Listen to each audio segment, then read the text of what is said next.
Selamat petang. Good evening. Welcome to my class. This evening we will discuss about the passive voice. Seperti yang adik-adik tahu, seperti dalam bahasa Indonesia, dalam bahasa Inggris juga ada kalimat aktif dan kalimat pasif. Contohnya, saya jelaskan langsung saja ya. Di dalam bahasa Indonesia, kalimat aktif seperti misalnya, seseorang memakan kue itu. Nah, dalam kalimat aktif dalam bahasa Indonesia, kata kerjanya memakai memakan. Nah, di dalam bahasa Inggris sama, somebody ate the cake. Itu kalimat pasif. Ketika menyatakan seseorang melakukan sesuatu terhadap sesuatu. Ya. Jadi seseorang memakan kue itu. Bagaimana sih kalimat pasifnya? Adik-adik pasti sudah tahu ya. Apa kalimat pasifnya? Kue itu dimakan oleh seseorang. Kata kerjanya berubah. Dari memakan menjadi dimakan. Kalau nggak berubah gimana? Masa kue itu memakan seseorang? Kan nggak lucu ya? Nggak mungkin juga. Nah, di dalam bahasa Inggris sama. Objeknya berubah menjadi subjek. The cake, kata kerjanya berubah. Dari ate menjadi was eaten. Oleh seseorang yang merupakan subjek menjadi objek by somebody. So the passive voice of the sentence, the somebody ate the cake is, the cake was eaten by somebody.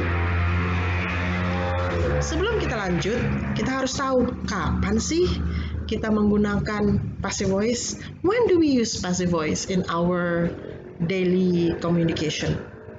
When do we use passive voice? Satu, ketika when we don't know who does the action. Ketika kita tidak tahu siapa subjeknya. For instance, somebody ate the cake. Then the cake as a subject becomes, the cake as an object becomes a subject. The cake was eaten by somebody. Salah satu contoh, one example, one situation when we don't know who the subject is, seperti di bawah ini. Just like this picture. The mother was angry because somebody ate her cake without her knowing. And there was a boy who was there. Ada anak laki-laki. Nah, anak laki-laki ini langsung melaporkan karena dia nggak tahu siapa yang makan because he did not know who ate it.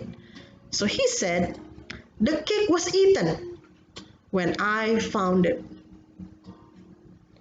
Then the mom, what? She was very angry. Yeah, because he did not know who actually ate the cake.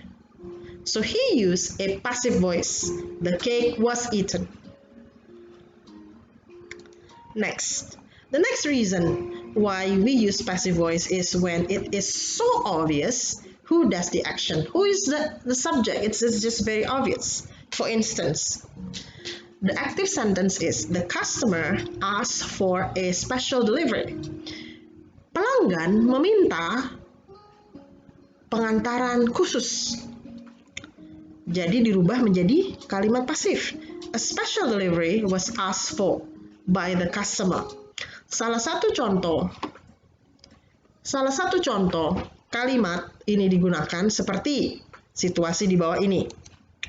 Ketika seseorang, petugas delivery, the delivery guy, he said something like this, I'm always ready when a special delivery was asked for. Tidak lagi dipakai by the customer. Why? Because it is just obvious. Who will ask for special delivery if it's not the customer? It will definitely be the customer. Next reason why we use passive voice in our daily life is when it is not important to know who does the action. Karena subjeknya menjadi tidak penting. Contohnya, active voice-nya, active sentence-nya, somebody will pick me up.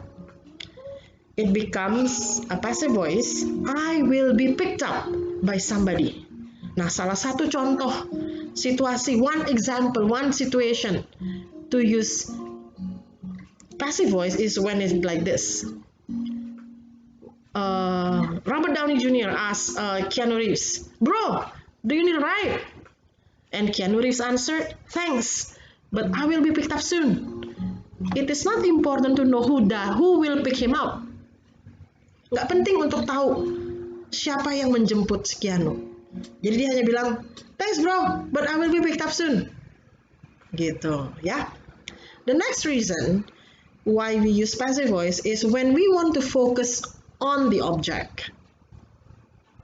For example, the parliament accuses Cameron, I think it's the name of the prime minister or something.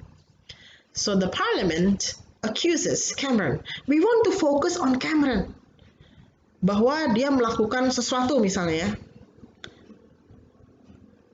Kita rubah ke passive voice. We change it into passive voice. Cameron is accused by the parliament. Now usually, biasanya kalimat pasif seperti ini digunakan di mana? Di surat kabar. Di dalam surat kabar dalam bahasa Inggris, in a newspaper who publish in English, who use English as their language, itu mereka menggunakan passive voice untuk memfokuskan sesuatu. Contohnya, The Times, Cameron accused as troubled charity fails. What other reason? Alasan apa lagi untuk kapan kita menggunakan passive voice? When the subject is general. Secara umum, subjek itu sangat umum. Contohnya, the employees open Disneyland. Kalimat pasifnya, Disneyland is open by the employees.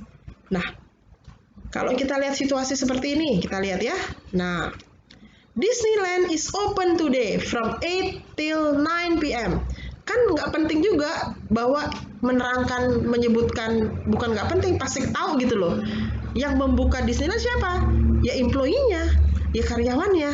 So when the subject is general, it is not important. It is no longer using the active voice. We can use the passive voice. Selanjutnya adalah yang kita bahas adalah passive voice in tenses.